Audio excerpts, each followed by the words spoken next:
Today feels like a turning point in Los Angeles. A quiet move could reshape our secondary. A road showdown hides traps of travel and ego. An off-season decision that looked like a loss may have saved us from an expensive problem. And behind-the-scenes theatrics on the rival side lit a fuse that could explode on Sunday. Which of these pieces changes the Chargers' destiny the most right now? You won't believe what we've got today. So sit down, drop a like, and let's go straight to the news. Ready for tension, surprises, and no-filter analysis? Stick with me and take a deep breath. Let's start with a chess piece that looks modest but changes the entire defensive picture. A championship veteran, physical in press, the kind of corner who suffocates explosive offenses. The story begins in the other locker room, with a franchise in transition that went all in on a rookie quarterback and now has to decide between carrying a heavy salary or converting talent into draft picks. Meanwhile, in Los Angeles, our secondary is coming off a growth year, facing a brutal schedule and watching the market with the cold eye of a contender. We're talking about L'Jarius Sneed. After leaving Kansas City via trade, he signed a sizable deal in Tennessee and became the perfect mirror for the current dilemma. The investment is big, but when he's healthy and locked in, the ceiling is elite. On the Chargers side, the setup is tempting. The unofficial Week 2 depth chart had Tarheeb Still and Dante Jackson battling with Cam Hart for the outside spots, with Jasir Taylor and Benjamin Sten-Just offering nickel versatility, a young core on the rise. Why would it make sense? First, stylistic fit. Sneed plays physically, thrives in press, closes tight windows, and attacks the catch point, ideal for a system that blends disguise with aggression. Second, tactical multiplier. With Sneed locking one side, you can free up Derwin James to attack the backfield, rotate coverages, and mask pressure without exposing the rookies. Third, the top of the AFC is loaded with alpha receivers who punish any hesitation. A proven eraser lowers the explosive play risk and shortens third down life. Domino effect. Still and Hart get more favorable matchups. Jackson preserves the vertical speed threat, and Taylor gains creative space in the slot. But there's a bill to pay. That Tennessee contract isn't light, and adjusting the number takes creativity. And rumors don't produce interceptions. Sneed has been up and down since leaving the Chiefs, and the Titans, rebuilding with a rookie QB, won't hand over a defender who can lead a young roster for pocket change. Every draft asset you send out is a cheap talent you stop developing, and that's exactly where the Chargers are winning. Still and Hart have over-delivered, while Jackson adds burst and experience to handle vertical routes. Beneath that balance also preserves ammo for other roster priorities as the season unfolds. And the fan base? Split in exactly the way that fuels great debate. Half wants the splash now, picturing Sneed glued to the opponent's WR1 and James flying behind him. The other half wants to stay the course, betting chemistry will climb another rung. My relentless read: if the price drops into a rational range and the cap tweak doesn't compromise internal priorities, explore it, not as a savior, but as a strategic luxury for January. If it turns into a bidding war, hold the line and lean into the development of the current rotation, because it has already shown it can support a big game plan, and that wasn't even the most surprising part of the day.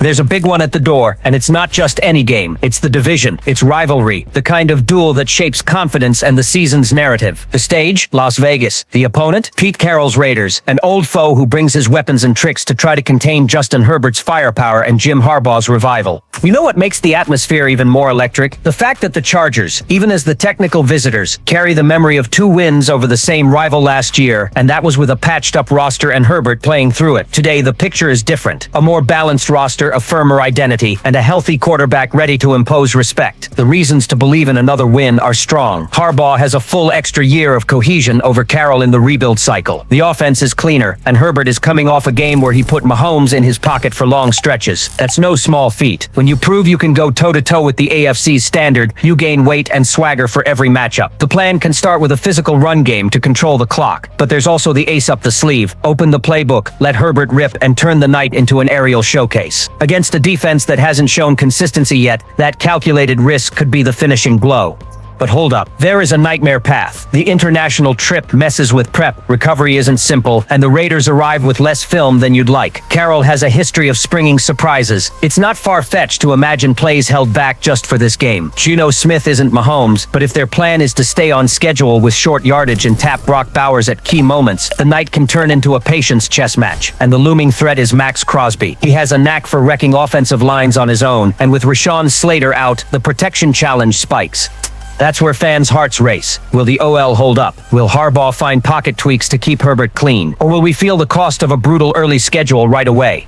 The Vegas odds tilt toward the Chargers. Logic backs it. Recent history too. But what makes this matchup special is that you can't blink. Details will decide. Third down execution, clock control, the sideline mind game between two coaches obsessed with competition. This isn't just about getting to 2-0, it's staking an early claim and telling the division the West has a boss. And that still wasn't the most unbelievable thing happening with this roster.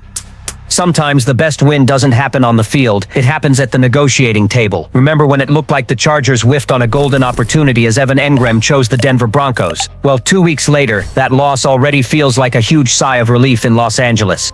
Engram arrived in Denver with splash signing status on a 2-year deal worth around $23 million. What we've seen so far, though, hasn't excited anyone. 4 catches for just 33 yards, timid numbers for a supposed key piece. The Denver media is already asking whether the price tag made sense. The reality, his cap hit is modest in 2025, but it explodes past $14 million in 2026. A heavy weight if performance doesn't match. Now put that alongside the Chargers' smart build for roughly $10 million total. The team has 3 pieces that deliver balance and complement each other. Will Dissly, who locks down the edge in the run game and still shows up in short routes. Tyler Conklin, dynamic and built to stretch the field. And rookie Oronde Gadsden II, a training camp sensation who already flashed star potential. What looked like a hole turned into one of the roster's most versatile rooms. And here's the clear front office lesson. Sometimes resisting the urge to overspend on a big name creates space for a deeper, more flexible roster. Joe Hortiz, our GM, showed exactly that mindset. He didn't overpay for an Engram on the downslope and instead spread the resources across multiple talents. Result, more weapons for Herbert, more options for Harbaugh to diversify personnel, and a much healthier cap for the coming years. The fan base already feels it. Instead of lamenting a star who never arrived, they're vibing with a group that works, that already shows chemistry, and that promises to matter in big games. Just picture it. Dissly stymieing Crosby in protection, Conklin snapping off routes against slow linebackers, and Gadsden surfacing as a mismatch in the red zone. That's the kind of scenario that gets fans dreaming. And the best part? Even if Engram finds his form in Denver, the pressure of that massive contract will always be there. In Los Angeles, what we have is lightness, balance, and runway for growth. It's like destiny handed the Chargers a disguised gift. The well-timed no became a smarter yes to team building.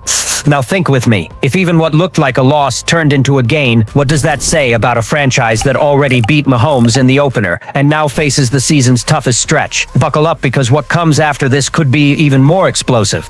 And here comes the cherry on top, because you can't talk Chargers, Raiders without the rivalry that involves not just the players on the field, but the head coaches on the sideline. Jim Harbaugh and Pete Carroll don't meet as casual opponents. It's a duel of philosophies, of personality, almost a spectacle. Harbaugh landed in Los Angeles and quickly turned a written-off roster into a playoff team. Last year was the rehearsal. This year, the statement came right out of the gate, beating Mahomes on Brazilian soil under a global spotlight. Carroll, meanwhile, arrived in Vegas with the weight of rebuilding an identityless franchise and opened with a solid win over the Patriots. The detail is how Carroll does it: theatrical, provocative, almost performance art.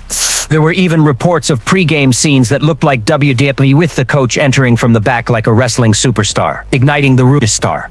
That intensity is exactly what makes the next meeting unmissable. On one side, Harbaugh, cold-blooded and strategic, who prizes clinical execution and snap-to-snap intensity. On the other, Carroll, a showman who leverages psychology, energy, and even theatrics to keep players on edge. Different styles equally capable of pushing men past their limits. Chargers fans already grasp the stakes. It's not just another division game. It's about planting the flag against a rival rising under new leadership. It's about proving the cultural shift in Los Angeles isn't a blip, but a solid project. Harbaugh knows that beating Carroll while he's ascendant reinforces his authority not just in the locker room, but across the entire AFC West. And what about the psychological impact? Players love narratives. Beating Mahomes in the opener was jet fuel. Beating Carroll right after is like stamping on the roster's chest. We're the team to beat. For the fan base, it would validate that the Chargers finally have not only talent, but leadership capable of steering an entire season. So tell me, who do you think wins this clash of titans? Harbaugh's surgical mind or Carroll's blazing spectacle? One thing's certain, this chapter will echo far beyond 60 minutes. If you've made it this far, you've felt the weight of what's happening in Los Angeles. Surgical market possibilities, a matchup that could shape the AFC West, an off-season decision that turned into a competitive edge, and a coaching rivalry that's boiling. The message is clear. The Chargers are more mature, deeper, and more dangerous. Now it's about execution, discipline, and hunger. I want to know which move hit you hardest today and why. Drop a comment, keep it respectful, and share this with a fellow fan. Subscribe, turn on notifications, and let's push this team to the top.